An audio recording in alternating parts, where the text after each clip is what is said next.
사랑하는 성도 여러분, 평안하셨습니까? 지난번 하나님께 우리를 안식하게 하시고 새 날을 주셨습니다. 주님의 고난을 묵상하고 부활절을 준비하고 기다리는 사순절 3월 27일 금요일 새벽기도회를 시작하겠습니다. 찬송가 459장을 함께 부르시겠습니다.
다 같이 기도하시겠습니다.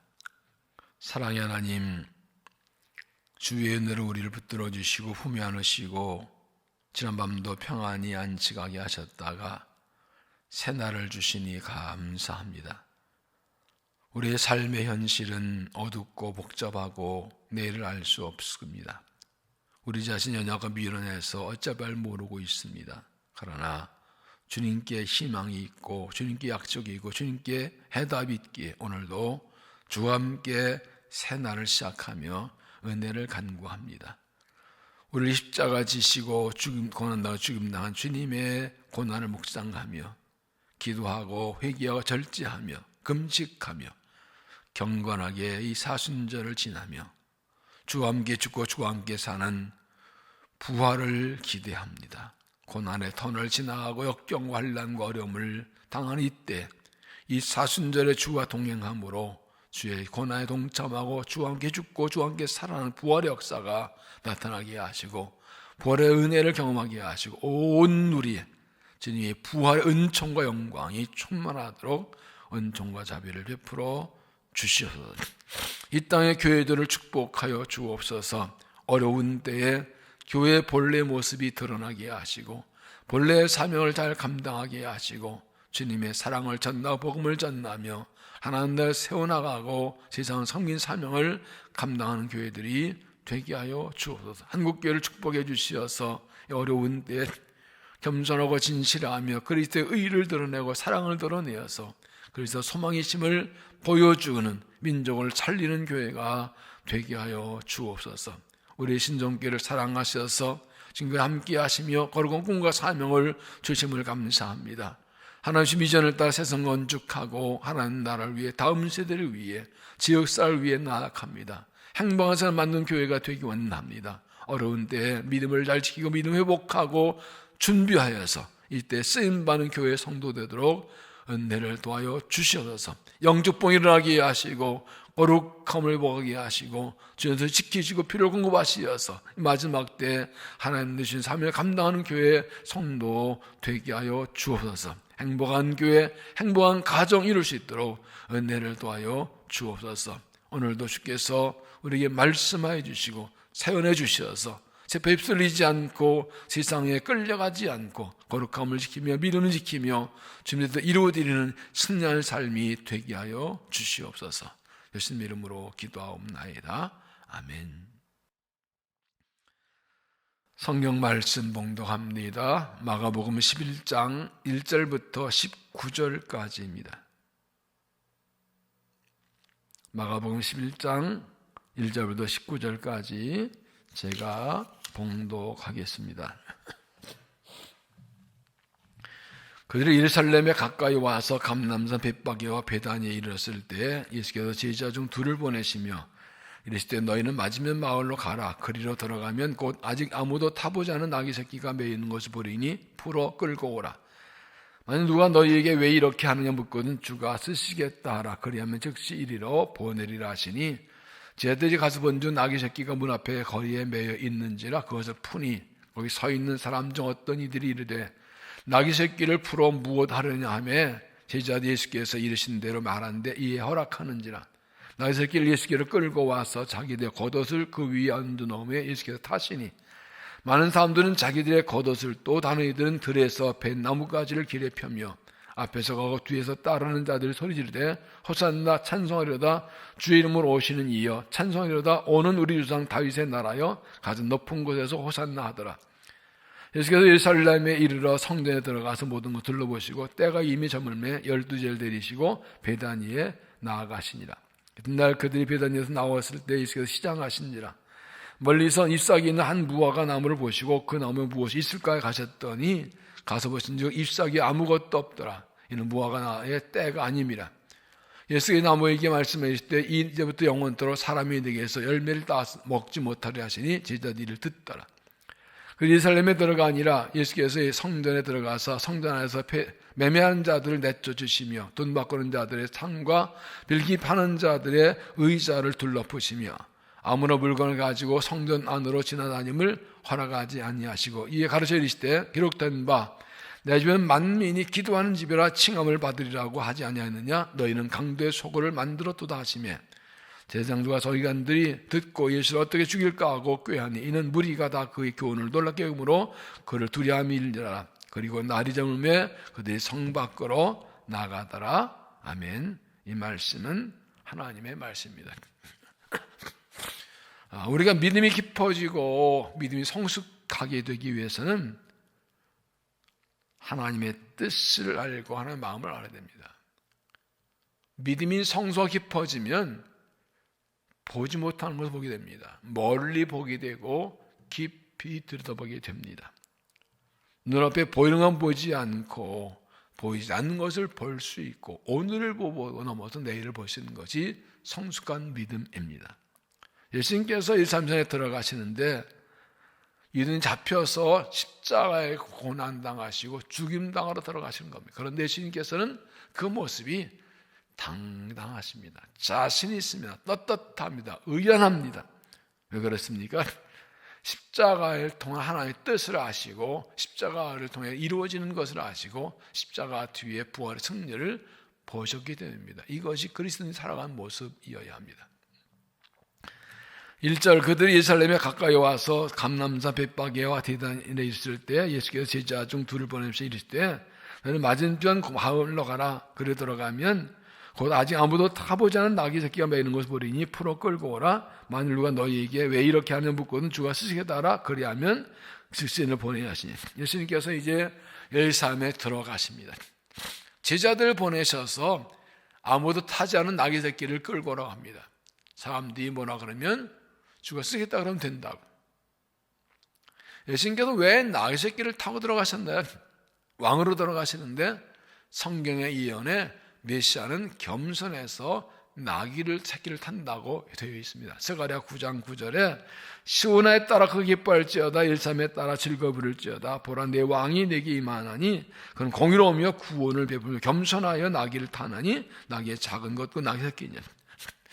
제자들이 그들 나아가 행합니다. 4절 제자들이 가서 본즉 나귀 새끼가 문 앞 거리에 매 있는지라 그것을 푸니 거기 서 있는 사람들 어떤 사람들이 되 나귀 새끼를 푸는 못하느냐 하며 제자들이 예수께서 이르신 대로 말하는데 이 허락하는지라. 두 가지를 볼 수 있습니다. 하나는 제자의 순종입니다.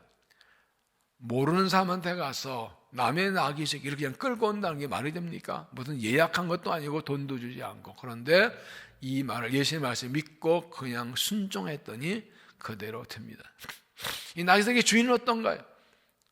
무슨인지 모르지만 제자의 말에 주가 쓰겠다 한마디에 그냥 내놓습니다.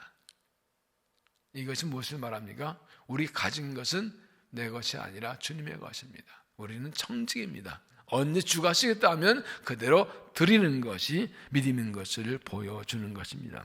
7절 나귀 새끼를 예수께로 끌고 와서 자기들의 겉옷을 그 위에 얹어 놓으며 예수께서 타시니 많은 사람은 자기들의 겉옷을 또 다른 이들은 그래서 뺀 나뭇가지를 길에 펴며 앞에서 가고 뒤에서 다른 데서 소리 지르되 호산나 찬송하리로다 주의 이름으로 오시는 이여 찬송하리로다 오는 우리 조상 다윗의 나라여 가장 높은 곳에 호산나다. 예수님은 왕으로 오셨습니다. 사람들이 오시는 메시아는 이스라엘 나라를 회복하러 오시는 왕으로 오십니다.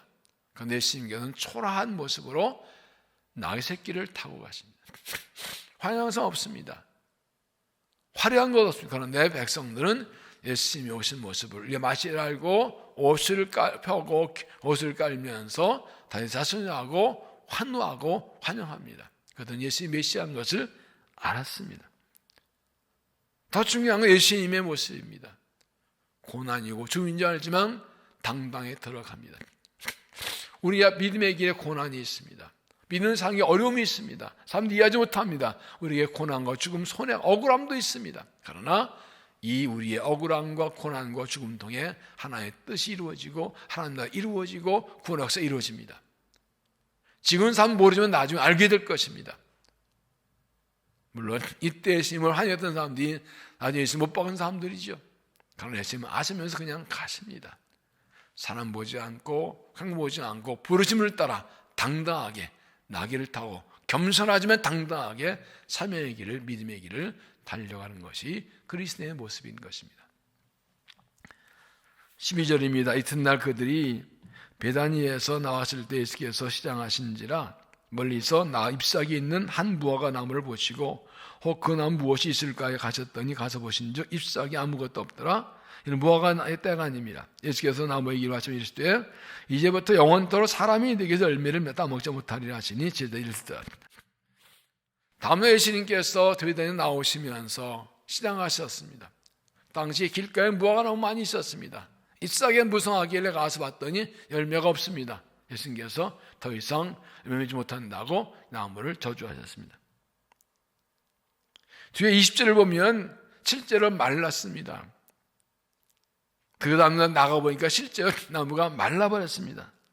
여러분 이것은 이제 상징적인데 이 무화과 나무는 이스라엘 나라를 가리킵니다.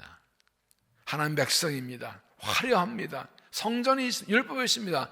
신앙 행위가 있습니다. 그런데 주님이 원하신 열매는 없었습니다. 형식적 위선적인 신앙.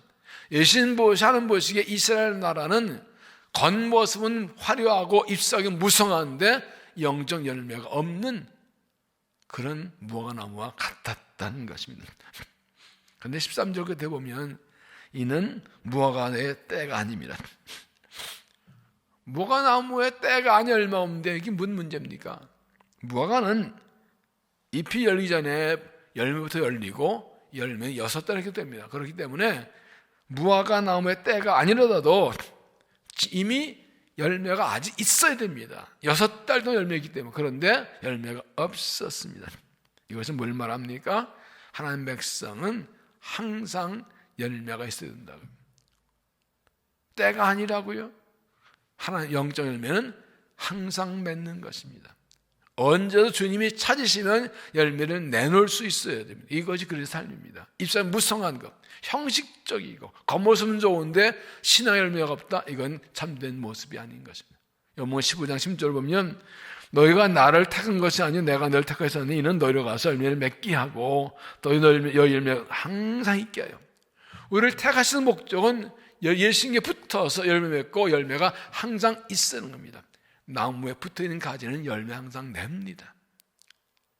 겉보기에 잎사귀 무성하나 열매 없는 그러한 속 없는 껍데기뿐인 신앙이 아니라 잎사귀 무성하고 열매도 항상 풍성해서 주님이 찾으시면 열매 내놓을 수 있는 실속이 있는 신앙이 될 수 있기를 바랍니다. 15절입니다. 그들이 예루살렘에 들어가 아니라 예수께서 성전에 들어가사 성전 안에서 매매하는 자들을 내쫓으시며 돈 바꾸는 자들의 상과 비둘기 판 자들의 의자를 둘러붙이시고 아무나 물건을 가지고 성전으로 안으로 지나다님을 허락하지 아니하시고 이제 성전에 들어가셔서 물건 파는 사람들을 다 내쫓으셨습니다. 여기 매매한 자들은 성전에서 드릴 재물을 파는 사람들입니다. 외국이나 멀리서 온 사람들이 양이나 소가 없었으니까 성전 근처에서 양이나 소를 길렀다가 사람들에게 재물을 더 파는 것들입니다. 이거 문제가 없습니다. 또 비둘기도 마찬가지고 돈 받는도 외국에서 온 교포들에게 성전세력에서 환전해 주는 겁니다. 문제는 이제 원래 성전들 밖에 있었는데 내부가 결탁해서 성전 안으로 가까운 쪽으로 들어온 것입니다. 그래서 성전이 예배하고 기도하는 것인데 물건 파는 시장같이 예수님 보시기에 강도의 소굴처럼 탐욕 돈을 추구하는 그런 장소가 되어버렸다는 것입니다. 그러니까 하나님 성전에서 예배와 기도서보다 돈, 물건 팔고 사는 데서 더 크게 들렸다는 것입니다. 17절 이에 가르쳐 이르시되 기록된 바 내 집은 만민이 기도하는 집이라 칭함받으리라고 하지 않았느냐 너희는 강도의 속을 만들었다 하시면 오늘도 하나님의 집인 교회에서 예배하고 기도하는 소리보다 사람 소리 더 많은 경우가 많습니다. 저 다투고 싸우고 이익을 추구하고 높아지려고 하고 예배의 소리 기도보다 사람 소리 너무 많이 나요. 내 집은 만민이 기도하는 집이야. 모든 날 기도하는 것이지 장사하는 것이 아닙니다. 걔네 이익을 추구하는 것이 아닙니다. 하나님의 집을 하나님의 집되게 교회를 교회되게 해야 됩니다. 앞에 무화과나무의 경우에는 있을 것이 없어서 책망받은 것이고 성전의 경우는 있으면 안 되는 것이 있어서 책망받은 것입니다. 이 사순절에 주 앞에 서서 우리 안에 있을 것 없는 것은 다시 회복해서 열매 맺고 우리 자신의 삶과 우리의 마음과 영혼과 하나님의 교회에 있으면 안 될 것들인 것은 다 찾아내서 덜 떨쳐버려서 열매 있는 믿음, 성도다운 성도, 교회다운 교회 세워나가는 이 사순절, 그래서 새롭게 삶과 믿음이 회복되는 부활의 은혜가 임하게 되기를 간절히 바랍니다. 기도하겠습니다. 하나님, 하나님의 눈으로 우리 삶을 보고 믿음을 보고 세상을 보기 원합니다. 구원받은 그리스도인들의 삶에서 우리의 신앙에서 주님이 원하시는 것, 없는 것 깨닫고 채워넣고 주 원하신 열매를 맺는 믿음이 되기를 원합니다. 주님의 교회에서 그리스도의 삶에서 내 몸이 성전인데 주님 보시기에 있으면 안 된 것들 다 찾아내 잘라버리고 털어버리고 던져버리고 온전한 하나님의 교회, 하나님 그리스도의 삶으로 회복되도록 주여 도와주시옵소서. 그리하여 이 사순절에 때로 우리에게 주어진 일들이 고난이고 손해일지라도 십자가의 고난과 죽음 뒤에 부활을 보시고 나가신 주님처럼 담대하게 말없이 달려가 십자가 지고 죽고 부활하여 우리도 살고 세상을 살려내는 사명을 감당하는 교회 성도 되게 하여 주시옵소서. 자비하신 아버지, 오늘도 할 일들이 많이 있습니다. 우리는 부족합니다. 연약합니다. 미련합니다. 하나님이여 새 은혜를 더해 주시어서 하나님의 지혜를 주시고 하나님의 마음을 주시고 능력을 더하셔서 세상과 죄를 이기고 오히려 세상을 섬기며 사랑을 나누며 하나님의 뜻을 이루어 나가는 삶이 되도록 은혜를 더하여 주시옵소서. 이 아침 우리를 만나 주시고 우리 기도를 들어 주실 줄로 믿사옵고 예수님의 이름으로 간절히 기도하옵나이다. 아멘.